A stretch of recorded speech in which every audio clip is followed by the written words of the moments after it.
Breaking news మనం చూస్తున్నాము. Supreme court ఆగ్రహం వ్యక్తం చేసింది ఇన్ఫ్లుయెన్సర్లపై.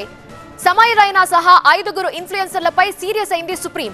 దివ్యాంగులను అవమానించిన కంటెంట్ పై తీవ్ర ఆగ్రహం వ్యక్తం చేసింది. అదే దివ్యాంగుల కోసం 2 ఫండ్ రైజింగ్ ఈవెంట్స్ నిర్వహించాలని తీర్పిచ్చింది. ఎస్ఎంఏ పీడిత శిశువు కోసం చేస్తున్న ఫండ్ రైజింగ్ ని హేళన చేశారు సమయ్.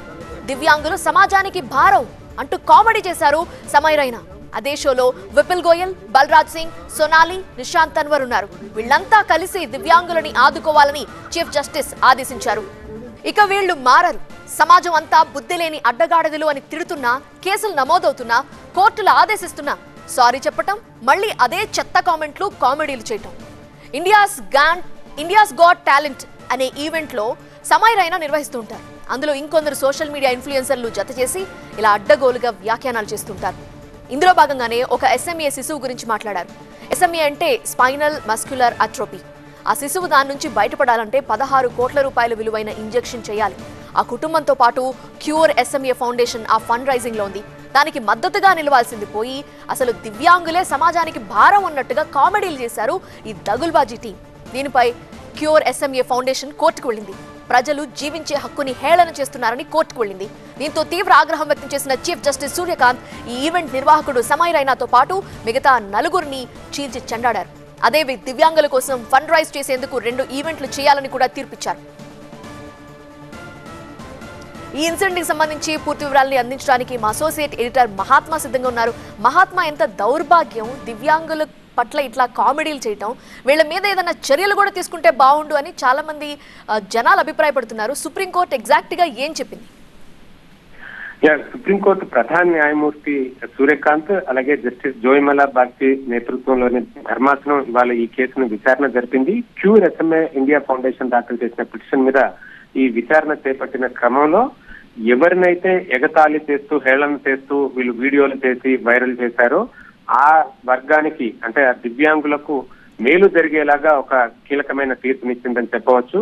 ఆ దివ్యాంగులు వైకల్యంతో బాధపడుతున్న వారిని ఎగతాళి చేస్తూ హేళన చేస్తూ చేసిన వీడియోలు చేసిన సమయ్ రైనా, మరికొంతమంది కమెడియన్లు, వీళ్ళందరినీ ఉద్దేశించి ఈ తీర్పునిచ్చింది.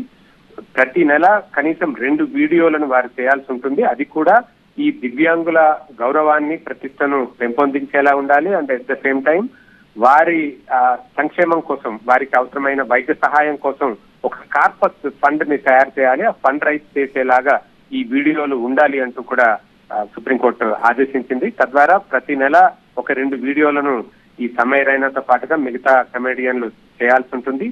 అంతేకాదు ఆ దివ్యాంగుల గౌరవాన్ని పెంపొందించేలా వీడియోలు ఉండాలి. కాబట్టి అవసరమైతే ఎవరైతే ఆర్థికంగా ఇబ్బందులు ఎదుర్కొంటూ తమ ట్రీట్మెంట్ కోసం ఇబ్బందులు పడుతున్నారో వారిని సైతం తమ షోలో కూర్చోబెట్టి వారికి అవసరమైన నిధుల్ని ప్రొక్యూర్ చేసేలాగా వీడియోలు చేయాలి అని అంటూ ఆదేశించింది. అంటే ఎగతాళి చేసిన వారి నుంచే వారి గౌరవాన్ని పెంపొందించేలాగా ఈ పనిష్మెంట్ అనేది సుప్రీంకోర్టు ఇచ్చిందని చెప్పవచ్చు.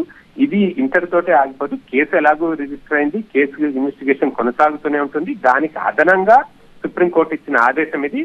ఆ మేరకు ఇప్పుడు ఈ కేసులో సమయ్ రైనాతో పాటుగా మిగతా వారు, అంటే విపుల్ గోయల్, బల్రాజ్ పరంజీత్ సింగ్ హాయ్, సోనాలి ఠాకర్, అలాగే ఆదిత్య దేశాయ్, నిశాంత్ జగదీష్ తన్వర్, వీళ్ళంతా కూడా ఈ కేసులో ఉన్నారు. సమయ్ రైనా ప్రధానంగా పాపులర్ పర్సనాలిటీ కాబట్టి అతని పేరు మీద ఈ కేసు ఫస్ట్ రిజిస్టర్ అయింది. మొత్తంగా సుప్రీంకోర్టు అయితే చాలా గట్టిగానే వీరందరికీ వార్నింగ్ ఇచ్చిందని చెప్పవచ్చు. నిజానికి ఈ ఎస్ఎంఏ ఒక చిన్నారి అత్యంత అరుదైన కండరాల క్షీణత వ్యాధి, అది వెన్నుముక కండరాల క్షీణత. దానికి సంబంధించి 16 కోట్ల రూపాయల విలువైన ఇంజెక్షన్ అవసరం పడితే ఒక ఫౌండేషన్ దాన్ని క్రౌడ్ ఫండింగ్ చేసి ఆ ఇంజెక్షన్ ని ఆ చిన్నారికి అందజేసే ప్రయత్నం చేస్తే దాన్ని ఎగతాళి చేస్తూ సమయ్ రైనా వీడియో చేశాడు. అది నెట్ లో అందరి విమర్శల్ని ఎదుర్కొంది. ఏంటి ఇంత ఇన్సెన్సిటివ్ గా చిన్నారి, కొన్ని నెలల చిన్నారి పట్ల ఇంత ఇన్సెన్సిటివ్ గా ఎలా కామెడీ చేస్తారన్న అభిప్రాయం ప్రతి ఒక్కరిలో కూడా వ్యక్తమైంది. అదే ఇప్పుడు సుప్రీంకోర్టు వరకు వెళ్లేలా చేసిందని చెప్పవచ్చు. క్యూర్ ఎస్ఎంఏ ఇండియా ఫౌండేషన్ సుప్రీంకోర్టులో పిటిషన్ దాఖలు చేయడంతో ఇప్పుడు ప్రధాన న్యాయమూర్తి ధర్మాసనం ఈ తీర్పునిచ్చి తద్వారా ఇక మీదట ఎవరు కూడా ఈ తరహా వెకిలి హాస్యం, ఎగతాళి చేయడం, లేకపోతే హేళన చేయడం ఇటువంటివి తమ కామెడీ షోలలో పెట్టకుండా ఉండడానికి ఆస్కారాన్ని కల్పించిందని చెప్పవచ్చు. రైట్ మహాత్మా, చూస్తున్నారు కదా ఎంత హేళన చేస్తున్నారో. దివ్యాంగుల గురించే మాత్రమే కాదు, తెలుగు భాష గురించి కూడా వెకిలి మాటలు మాట్లాడుతున్నారు. దీని మీదే సోషల్ మీడియాలో అందరూ కూడా ఆగ్రహం వ్యక్తం చేస్తున్నారు. గుడింతాలకు సంబంధించి వాళ్ళు వెకిలిగా మాట్లాడిన ఆ మాటలు ఇప్పుడు వైరల్గా మారాయి, అనేక మందికి ఆగ్రహం తెప్పిస్తున్నాయి. ఇప్పటికే దివ్యాంగుల గురించి వాళ్ళు చేసిన కామెంట్స్ షోలో ఎంతో మంది చూస్తూ ఉంటారు. అంతటి షోలో హేళన చేస్తూ దివ్యాంగులు ఉండడం సమాజానికి భారం అని మాట్లాడారు. సుప్రీంకోర్టు కూడా ఆగ్రహం వ్యక్తం చేసింది, వీళ్ళ మీద సీరియస్ అయింది, వీళ్ళ మీద కేసు కూడా నమోదైంది. ఆ కేసు కంటిన్యూ అవుతోంది. దివ్యాంగులు కేవలం ఫిజికల్లీ ఛాలెంజ్డ్, కానీ ఇలా మాట్లాడే వాళ్ళు వీళ్ళు మానసిక వైకల్యం కలిగిన వాళ్ళు, మానసిక స్థితి సరిగా లేని వాళ్ళని ఈ వార్త విన్న వాళ్ళందరూ కూడా ఆగ్రహిస్తున్నారు.